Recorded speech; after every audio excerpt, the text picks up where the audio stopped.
Today's non spoiler video వచ్చేసి kingdom movie review. Hero by Vijay Deverakonda, heroine Bhagyashri, director Gautam Tinnanuri, producer by Nagavamsi because he is paid 130 crores for this movie. ఇక మన producer గారు పెట్టిన డబ్బులు వెనుకకు వస్తాయి లేదా, అండ్ మన విజయ్కు కంపల్సరీ ఈ మూవీ అయితే హిట్ అవ్వాలన్నమాట, లేకపోతే మన అన్న కెరీర్ కొలాప్స్ అవ్వాల్సింది అనే పరిస్థితికి అయితే తెచ్చుకున్నాడు. అలాంటిది విజయ్ అన్న వెనుక తిరుపతి వెంకన్న స్వామి వచ్చినట్టున్నాడు భయ్య. అందుకేనేమో మూవీ చూసిన వాళ్ళందరూ పాజిటివ్ టాకే తప్ప నెగిటివ్ టాక్ అయితే ఇవ్వడం లేదు. ఇక వీడియోలోకి వెళ్లే ముందు కింగ్డమ్ మూవీ చూసారా?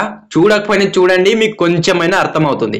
దెన్ వీడియోలోకి వెళ్లే ముందు ఎక్కడి నుంచి స్టార్ట్ చేయాలనిపించింది అంటే, నాకు మ్యూజిక్ డైరెక్టర్ అనిరుద్ గారు ఇచ్చారు భయ్యా.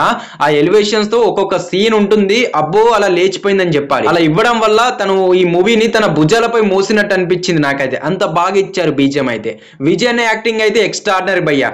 దెన్ గౌతమ్ గారు తనకంటూ మార్క్ అయితే క్రియేట్ చేసుకున్నారు, అది కూడా జెస్సీ మూవీతో. అలాంటిది విజయ్ అన్నతో మూవీ చేయాలని ఎప్పట్లోనే అనుకున్నారన్నమాట, అది ఇప్పట్లో అయ్యింది. దీంట్లో డైరెక్షన్ ప్లేతో అయితే చాలా కుమ్మి పడేశారు గౌతమ్ గారు. అండ్ దీంట్లో కొన్ని ఎమోషనల్ సీన్స్ లో అయితే మన విజయ్ అనే యాక్టింగ్ పీక్స్ ఉంటుంది. గౌతమ్ గారు దీంట్లో ప్రొడక్షన్ వాల్యూస్ ని చాలా బాగా చూపించారు, ప్రతి ఒక్క రూపాయికి న్యాయం చేసేలా చూపించారు అనమాట. దెన్ ఓవరాల్ గా మూవీ విషయానికి వస్తే పాజిటివ్ టాక్ తోటి ఇది హిట్ కొట్టేశాడు భయ్య. దీంట్లో మెయిన్ గా సత్యదేవ్ గారి యాక్టింగ్ అయితే చించి అవతల పడేశారు. దెన్ హీరోయిన్ భాగ్యశ్రీ అయితే తన గ్లామర్ లుక్ తో ఇచ్చి పడేసింది. అండ్ దీంట్లో మెయిన్ గా తన క్యారెక్టర్ ఓన్లీ హీరోకి సపోర్ట్ చేయడమే. దెన్ అలా సపోర్ట్ చేస్తున్న టైంలో హీరో మాయలో ఎలా పడిపోతుంది అనేది క్యారెక్టరైజేషన్ అన్నమాట.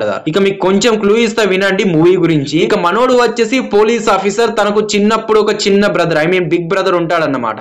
అలా చిన్నప్పుడే తప్పిపోతాడు. ఆ బాధతో తనను వెతుకుతూ జాబ్ అనేది కంటిన్యూ చేస్తూ వాళ్ళ మదర్ ని చూసుకుంటూ ఉంటాడు. అలాంటి మనోడికి అండర్ కవర్ ఆపరేషన్ ఇస్తారనమాట, అది కూడా శ్రీలంకలో చేయాలని.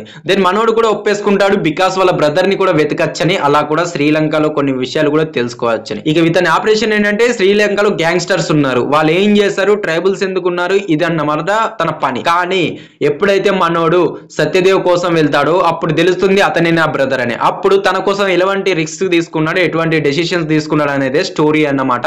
ఈ సీన్స్ పై మూవీ స్టోరీ అనేది ఆధారపడి రన్ అవుతూ ఉంటుంది. ఇలాంటి స్టోరీని గౌతమ్ గారు తన లుక్ లో ఏ విధంగా చూపించారు, ఎలా ప్రజెంట్ చేశారు, తన స్కిల్స్ ని ఏ విధంగా యూజ్ చేశారు అనేది మనం చూడాలి తప్ప దెన్ ఎక్స్ట్రాడ్ గా ఎక్కువగా ఊహించలేదు. వితౌట్ హైప్ లేకుండా వచ్చిన వాళ్ళైతే ద బెస్ట్ ఫీల్ ఇవ్వచ్చు, దానికన్నా ఎక్కువ మాట్లాడలేం. దెన్ ఓవరాల్ గా మూవీ అయితే మంచి టాక్ తో నడుస్తుంది. ఫస్ట్ హాఫ్ అయితే క్రేజీగా ఉందని చెప్పాలి. సెకండ్ హాఫ్ కొంచెం ల్యాగ్ అనిపిస్తుంది, బట్ ఓకే పర్లేదు అన్నట్టే ఉంది తప్ప బాలేదు అనే టాక్ అయితే ఇప్పటికీ తెచ్చుకోలేదు. ఇక ఈ మూవీకి అయితే 130 కోట్లు పెట్టి తీసినందుకు ఇంకెన్ని కోట్లు కలెక్ట్ చేసి ప్రొడ్యూసర్ కి లాభాలు తెచ్చి పెడుతుందో చూడాలనుకుంటే మీరు లీగల్ గా వెయిట్ చేయండి. ఫస్ట్ డే కలెక్షన్స్ మనం వెంటనే పెట్టాం కాబట్టి ఈ రోజు ఈవినింగ్ వరకు పెట్టచ్చు.